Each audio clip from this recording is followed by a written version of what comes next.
Okay, so let's really focus for a bit on ear training. In that previous exercise, we're really getting to know the triads that kind of go over this chord progression. And I'm going to focus a bit more on the electric gypsy chord sequence, but now we're going to make you work a little bit.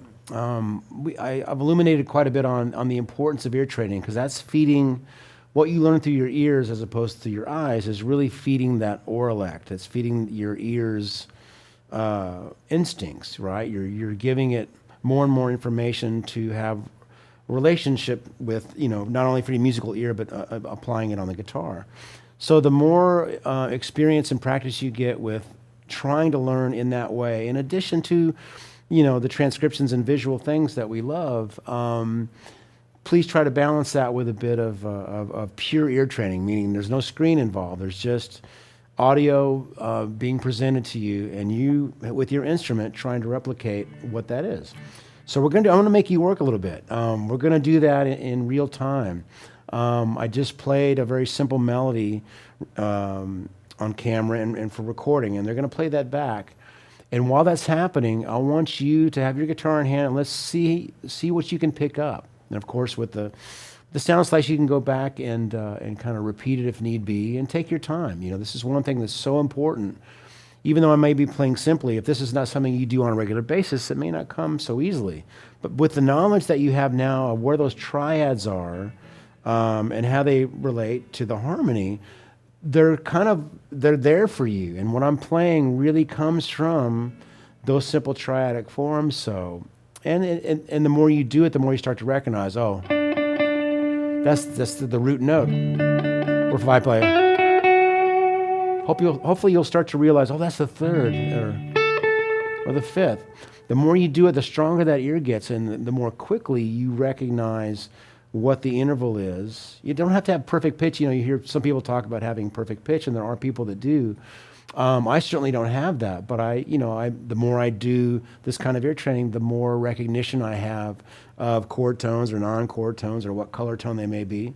But that's the type of exercise and practice that really develops your ear's instinct, okay? So let's play that back. Let's listen to this very brief, simple solo, and let's see how quickly you can get some of these ideas. So play along.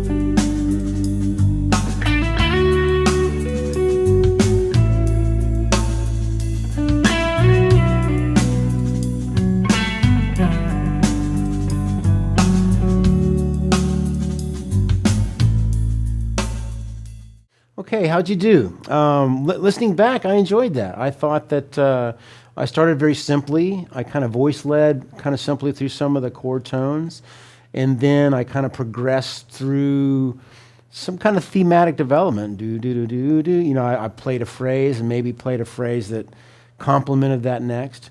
So before we go on now, we do have, we've got the video of me playing this that you can see now. But I really suggest you go back a few more times just to try to get as many of the phrases, or just, even if it's just a few notes in a row, that you can really say, all right, I got that. And then go and then watch the rest of it, and that'll be transcribed. And so you can really kind of check your work, so to speak. Or if this is the part you can't get, then okay, then we'll give it to you. But again, underscoring the importance, this is where real melodic spontaneity comes from, is this kind of work and this kind of digging it out yourself. You got to earn it, right?